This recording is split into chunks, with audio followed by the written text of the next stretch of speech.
BC పార్టీకి scope ఉందా? మీరు అన్నారు నాకు బీసీ పార్టీ వస్తే నేను సిద్ధాంతకర్తగా ఉంటా అని చెప్పారు. బీసీ పార్టీ దిశగా చాలా మంది ప్రయత్నం చేస్తున్నారు. ఇప్పుడు తీన్మార్ మల్లన్న బీసీ పార్టీ దిశగా ప్రయత్నం చేస్తున్నారు. ప్లస్ ఇప్పుడు కవిత కూడా బహుజన సిద్ధాంతం బీసీ పార్టీ అని అంటున్నారు. ఆ స్కోప్ ఏమైనా ఉందా? బీసీకి సంబంధించిన ఇంటలెక్చువల్స్ అందరూ కలిసి పెడితే గనక అవకాశం ఉందా? అంటే స్పేస్ ఉంది కానీ నాయకుడు లేడు. ఇప్పుడు తెలంగాణ ఉద్యమంలో ఒకసారి చూద్దాం. 1 minute. తెలంగాణ ఉద్యమం 69 ఒక నిమిషం నన్ను చెప్పనేది. 69 తర్వాత చాలా మంది నాయకులు రాజకీయ పార్టీలు పెట్టారు తెలంగాణ కోసం. ఇందిరారెడ్డి కూడా పెట్టాడు. పీపుల్స్ వారు కూడా తెలంగాణ ఉద్యమానికి నాయకత్వం వహించాలనుకున్నది. బట్ లాస్ట్ కేసీఆర్ గారికి అవకాశం ఎందుకు వచ్చిందంటే ఆ టైం అనేది ఒకటి కలిసి వచ్చింది. ఆయనకున్న వ్యూహము ఎత్తుగడలు. ఆయన ఏంటంటే చంద్రబాబు నాయుడు దగ్గర, ఎన్టీ రామారావు దగ్గర ఎన్ని నేర్చుకోవాలో అన్ని నేర్చుకున్నాడు. వాళ్ళ దగ్గర నేర్చుకున్న దాంతోనే వాళ్ళని కొట్టగలిగాడు. కాబట్టి ఆ నాయకత్వం లేదండి బీసీలలో. అంటే ఒక పకడ్బందీగా అందరినీ చేరదీసి ఒక మంచి వ్యూహంతోని ఎత్తుగడలతోని ఆ పార్టీని నడపగలిగి అన్ని వనరులు. మీకు ఒకటి రేవంత్ రెడ్డి గారి లైఫ్ లో మనం నేర్చుకోవాల్సింది చాలా ఉందండి. ఎందుకంటే భరత్ గారు, నేను TV5 లో పొద్దున పూట వార్తలు చదివేటప్పుడు నేను, రేవంత్ రెడ్డి గారు, విజయ్ గారు ముగ్గురం ఉన్నాము. ఆయన బ్రేక్ లో ఏమన్నాడంటే, అప్పుడు ఓడిపోయి ఉన్నాడు, కోడంగల్లో ఓడిపోయి ఉన్నాడు, ఇంకా ఆయన ఎంపీ కాలేదు. ఆ రోజు ఏమన్నాడంటే, నేను ముఖ్యమంత్రిని అయితే next Telangana second CM Revanth Reddy రాసి పెట్టుకో అన్నాడు. నేను నువ్వు ఎమ్మెల్యేగానే గెలవలేదు, ఓడిపోయి ఉన్నావు, ఇప్పుడు నువ్వు నీ పార్టీ రేపు అధికారంలోకి వస్తుందా అని నేను చెప్పి చాలా హార్ష్ గా మాట్లాడినా.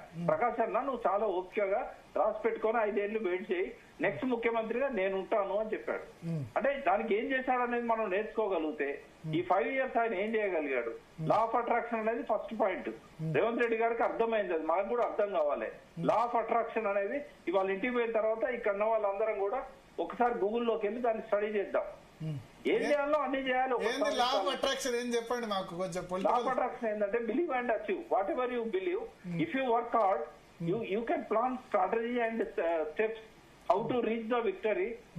ఆ రకంగా మనం కనుక ఒళ్ళు వచ్చి పనిచేసినట్టయితే ఒక సక్సెస్ అచీవ్ చేయడానికి ఏం కావాలనో అన్ని చేయగలిగినట్టయితే ఈ ప్రకృతి గాని దేవుడు గాని ఎవరు కూడా మన గెలుపు ఆపలేరు. అది ప్రూవ్ చేసింది ఇద్దరు. తెలంగాణ కోసం కేసీఆర్ గారు, పదవి కోసం రేవంత్ రెడ్డి గారు. ఆ విషయంలో నేను ఇద్దరిని అభిమానిస్తాను. లా ఆఫ్ అట్రాక్షన్ ప్రకారంగా ఇద్దరు ప్లాన్ చేసుకున్నారు. ఎదురు దెబ్బలు తగిన ఇద్దరు నిలబడ్డారు. వాళ్ళ శక్తి కంటే కూడా ప్రకృతి వాళ్ళకి ఇచ్చిన శక్తి చాలా గొప్పది. డెఫినెట్ గా నేను వాళ్ళిద్దరిని కూడా అభిమానిస్తా ఈ విషయంలో. ఓకే, ఇప్పుడు లీడర్ లేరు గారు, ఎందుకు లేరు? బీసీలో లీడర్షిప్ ఎందుకు లేదంటారు? ఎక్కడున్నాం సార్? మనము హిమాలయ పర్వతాలంతా ఎత్తున మనము, మన లక్ష్యాలు ఉన్నాయి. మనమేమో పాతాళంలో ఉన్నాం. కనీసం భూమి మీద కూడా లేం మనం. కొత్త లీడర్షిప్ రాదా? ఇంటలెక్చువల్ డిస్కషన్ పెట్టండి. కొత్త లీడర్షిప్ రాదా? ఇంటలెక్చువల్ డిస్కషన్ పెట్టండి. పెద్ద సబ్జెక్ట్ ఇది. మనం కూర్చుందాం, ఇంకెవరినైనా ఇంటలెక్చువల్స్ మీరు కూర్చోబెట్టండి. కూర్చోబెడదాం. బట్ మీరు చెప్పండి, పాతాళంలో ఉన్నారు అని ఎందుకంటున్నారు? ఎందుకంటున్నా అంటే కనీసం వాక్శుద్ధి లేదు కదా.